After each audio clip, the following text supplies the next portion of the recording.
This is the Daily Technology Pulse podcast. Welcome aboard.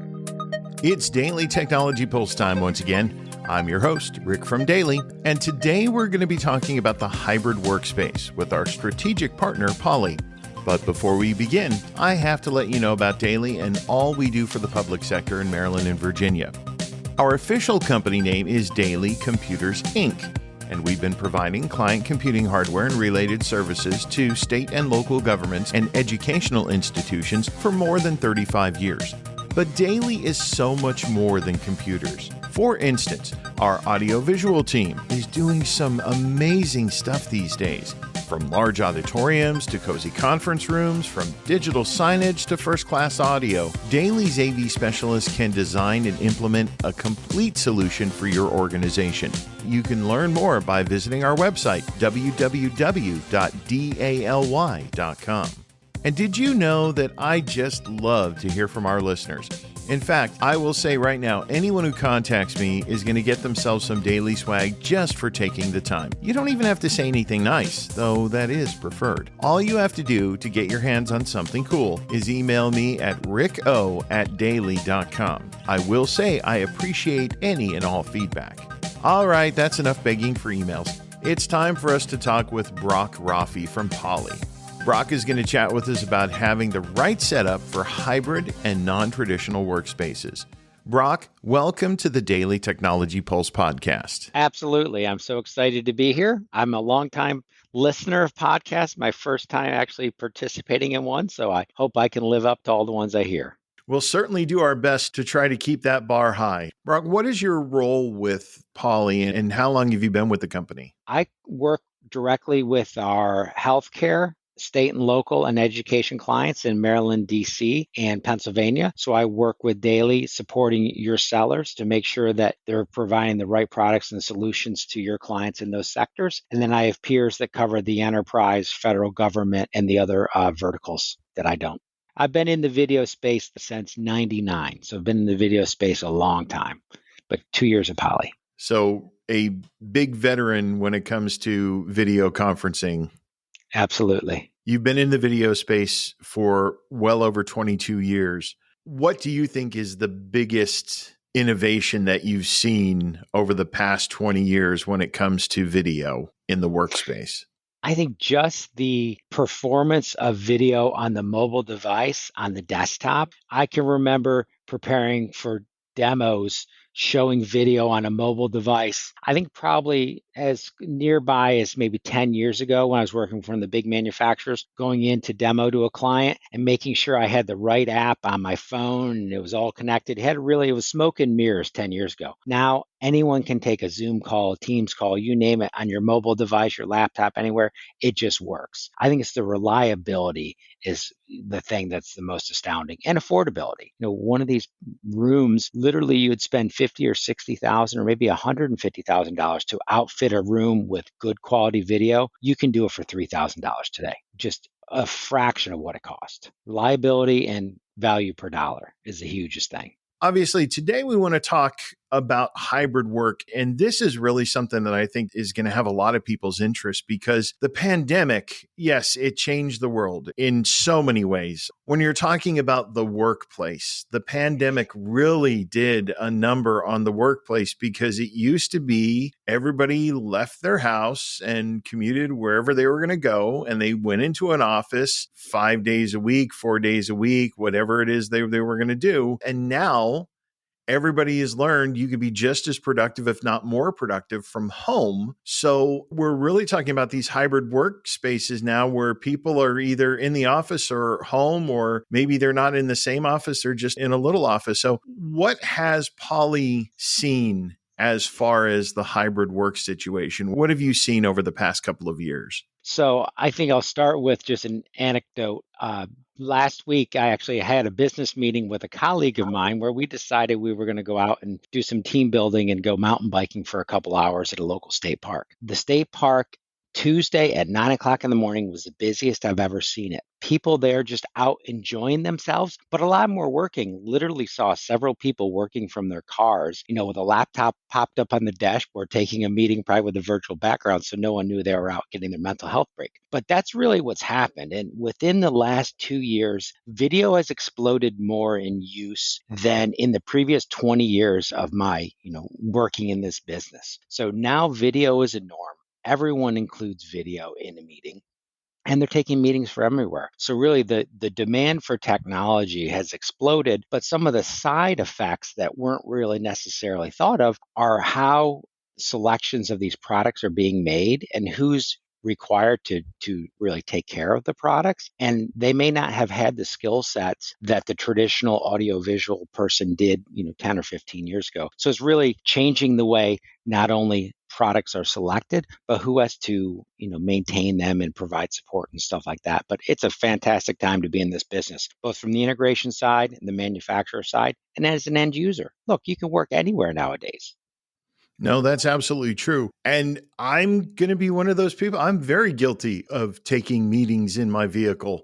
I never actually thought to turn on the virtual background. I usually let people know I was in the vehicle, but that was just because when they heard the turn signal every now and then, I wanted to make sure they were well aware. So you bring up some excellent points. So let's sort of split these up. Let's first start with the administrators of all of this technology. Because again, when you were an administrator for video conferencing and audio conferencing, we've all seen the polyphones sitting around the conference table. It was pretty cut and dried.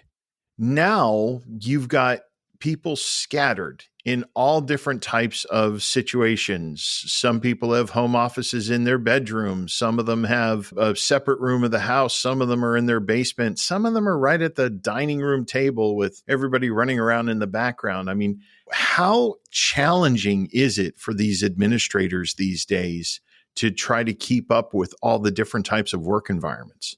Yeah, I think there's a couple ways to look at it. First off, I think everyone has accepted that people are largely adults and are productive at home, and you don't really need to babysit them.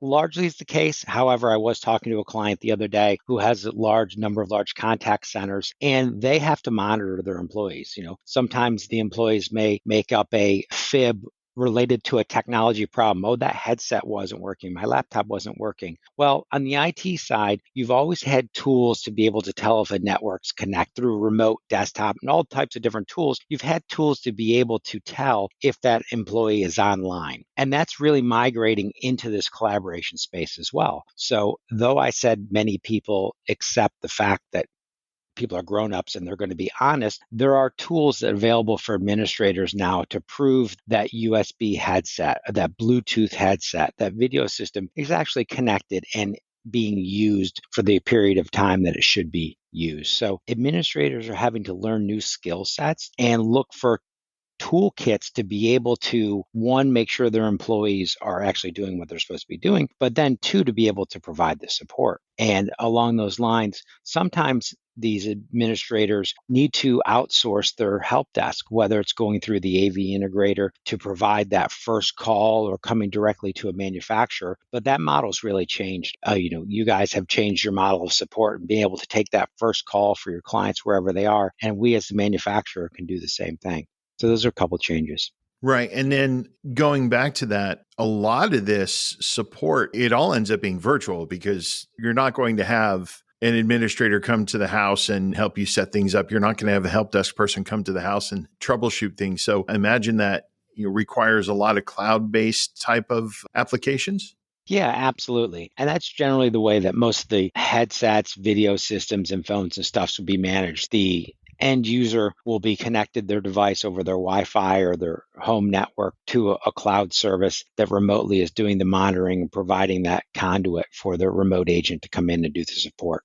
So when we're talking about providing that end user support, I imagine this is particularly challenging because, again, it's almost like you had to rewrite the playbook for how to provide support for these types of devices. Number one, I mean, the devices are constantly changing, but number two, it's no longer you're just plopping it in the middle of a conference table. You're putting it anywhere. You're putting it in somebody's house at their dining room table or in their bedroom or something like that. So I imagine it's been a little bit of a challenge on your end as well to make sure that you're keeping all of the different help desk people up to speed. So we definitely have seen an uptick in the skill set required at the end user side by the administrators who are trying to keep all the collaboration devices running. And we've addressed that a couple different ways. One, arming our integration partners like Daily with the necessary training directly from Poly and from our distribution partners so that your help desk, the one that's taken tier one, can provide virtual support to your end users in whatever sector of business they're in. And then we, the manufacturer, also have a direct service offering as well, where the end users would call our agents direct, all the way down to the remote worker calling from their home in,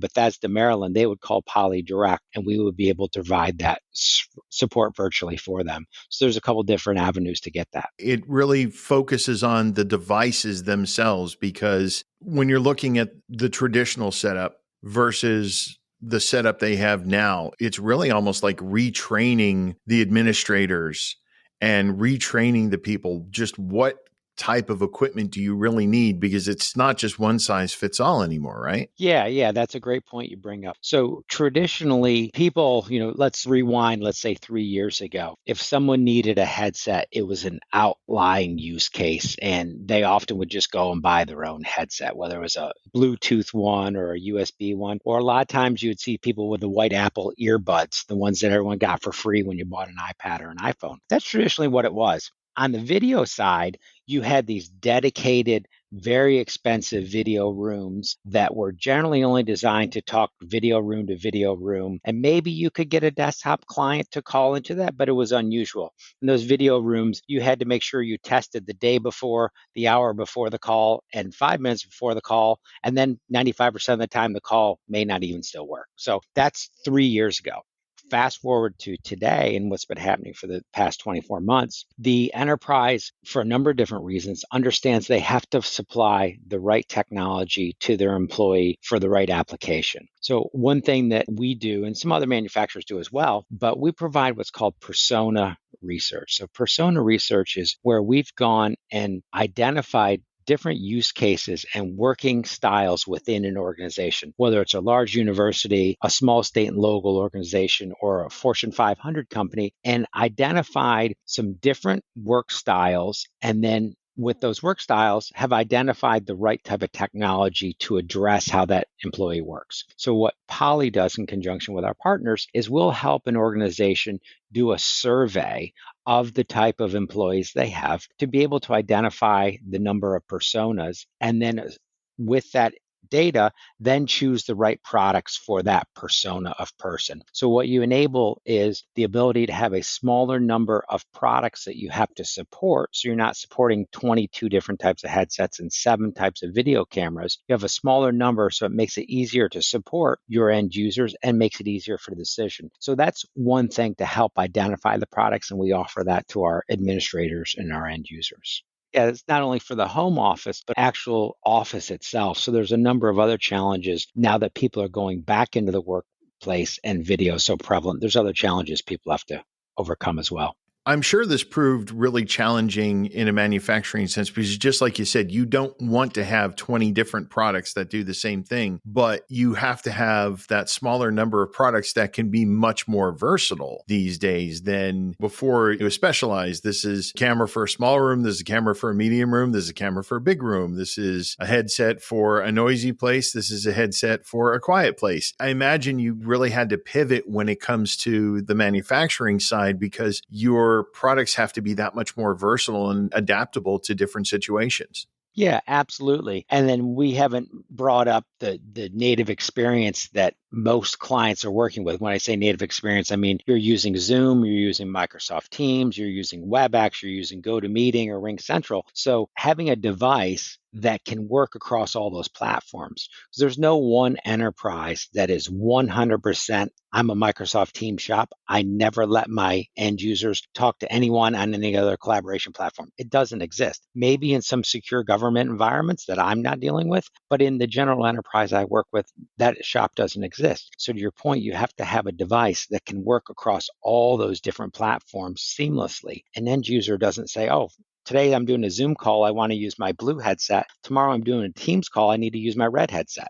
That doesn't work. No, I imagine not, because just like you said, within an organization, I know here at Daily, we have our preferred video conferencing platform, but we get invited to meetings from clients, meetings from customers. We get invited to meetings from strategic partners like Poly. We get invited to different meetings from different outside entities. And you're right, none of them use the same stuff. So how did Poly solve that so that a camera or a headset was versatile among all of these different platforms? On the headset side, it's a little simpler. I mean, most of the platforms adhere to some common standards. Now, there are some unique features that may be put on a Microsoft headset, such as like a Teams button. When you press the Teams logo, it'll pop the Microsoft Teams application up on your desktop and it'll automatically answer or hang up a call. But that same headset is still able to be used on a Zoom or a WebEx call. On the video side, actually what's happening is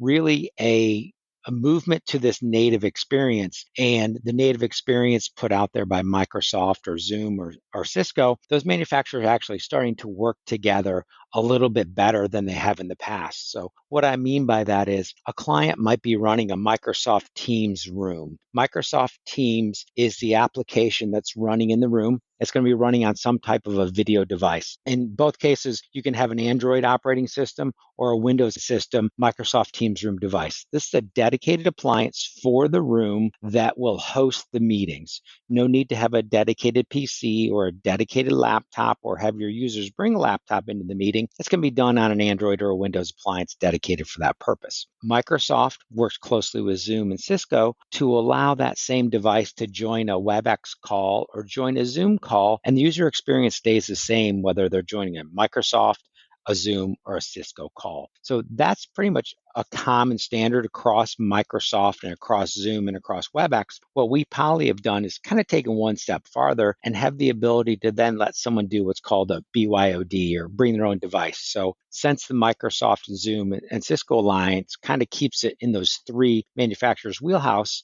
if someone wanted to join a RingCentral call or do a Blackboard Collaborate session within the higher education space, you can't do it on that native device. So we at Poly have the ability to allow you to connect your laptop over USB or HDMI. So now I can run my laptop using that Blackboard Collaborate or RingCentral client and still leverage the camera, speakers, and microphones that are built into that Microsoft Teams room experience. So that's one way. That makes a lot of sense. And particularly because, like we had said, every situation now is different. It's all unique because even in the shared workspaces, a lot of companies that were leasing office space realized with not everybody coming into the office every day, you don't need that same office space. So sometimes they're doing those rental spaces where you just go in and you rent a conference room for the day. Or I know of a couple of people where they will take turns hosting meetings at each other's houses. But again, it's a situation where you have a group of people in one area and a group of people in another area, and they need to be able to collaborate. They need to be able to see each other and talk to each other clearly. So it really seems like one of those deals where it's almost like you're trying to hit a moving target. And it kind of goes back to having the right tool for the right application. You need to make sure you have the right size device as far as a camera and speaker system and microphones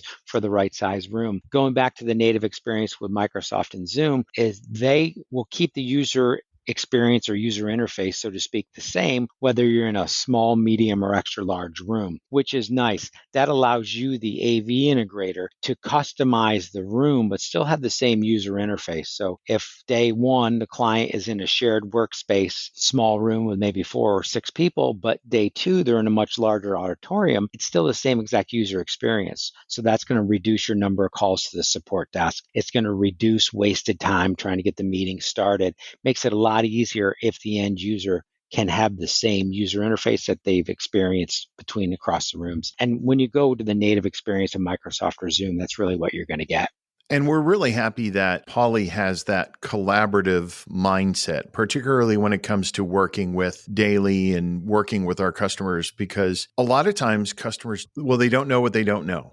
They don't know what exactly they need, what's the best way to integrate it. And like you had said before, it's really about that collaboration at the front end, not just once everything is in, but it's the collaboration before things even happen, just in the discussion and planning phase, where you're really able to find out what they need and why they need it. And then we're able to go in with a much more tailored solution than just a one size fits all. Yeah, I mean, that's one of the nice things about working with you guys is being able to work directly with your end users. So now myself, I work with public sector clients obviously in the state you guys are in, but I have counterparts that work with the enterprise, work with federal government, work with healthcare and other types of clients. And we're there to be hand in hand with you and the reps from Daily to meet with those clients to consult with them. We want to make sure, to your point, that they're getting the right product for the right application. Though one product can often satisfy multiple applications, we want to make sure we have the right product for the right application and then follow them through that journey. So follow them through the selection, the implementation, the training, the life cycle of that product. And times are going to change. There's going to be new developments that are going to change people's work styles, work habits, and technology is going to change as well. And stay with them through that journey so that they're always have the latest and most effective and efficient product. And then I think we would be remiss if we didn't talk about the HP acquisition. How is that changing things on your end? HP really shown their commitment to hybrid work and what this means for the future. So HP has made the investment to merge with Poly, and we're going to be working hand in hand with the HP sellers and have a much wider portfolio to offer through you to the entire client. So HP is going to own everything from the desktop, the peripheral, the PC space, printer space, into the collaboration rooms and personal devices. So I think it just shows how much hybrid work is here to stay. It's never going to be back to commuting 2 hours a day to get to the office and 2 hours a day to get home. You're going to walk from the kitchen to your office to your bedroom 3 days a week, and you go to the office 2 days a week. That's true. And I have had one of those nightmare commutes in my past. So today, now seeing how you could work, again, just as productively from home as you can from anywhere and be able to do it while talking to other people. Again, it's no longer sitting on the conference call where I still remember the YouTube video where they joke about here's what every conference call is like. And so they're showing it in real space inside a conference room where someone enters the conference room and then disappears and then someone re-enters the conference room. Now with video and audio and everybody's right there, you're able to see everything that's going on and really has raised the bar on collaboration without needing to be all in the same space, breathing the same air. Yep. I think work efficiency is up so much just because people can work, not have to spend time in the car. Brock, we really do appreciate everything that you've shared with us about hybrid work. You got any final thoughts before we wrap this episode up? No, I'd just love to speak to you. If you have any questions, reach out to your rep at Daily and he or she will get in touch with myself or my peer. If you're a client that doesn't have the account that it maps to me, we'll make sure you talk to the right Poly person. And if anybody wants to try a headset or try any gear, we can certainly get you a couple samples to try them out. Brock, again, we appreciate you coming on the Technology Pulse. Thank you so much for all the information you shared, and we look forward to talking with you again. Thank you very much for having me. I'm glad to be a guest again. Thanks again for joining us, Brock. It's been an absolute pleasure. We enjoyed all the information you shared with us. All right, it's time to wrap things up, and I know probably a lot of people have already hit the stop button, but I'm going to say this stuff anyway. Time for the legal stuff. The Technology Pulse podcast is produced and presented by Daily Computers. Information presented in our podcast cannot be copied or rebroadcast without Daily's expressed written consent.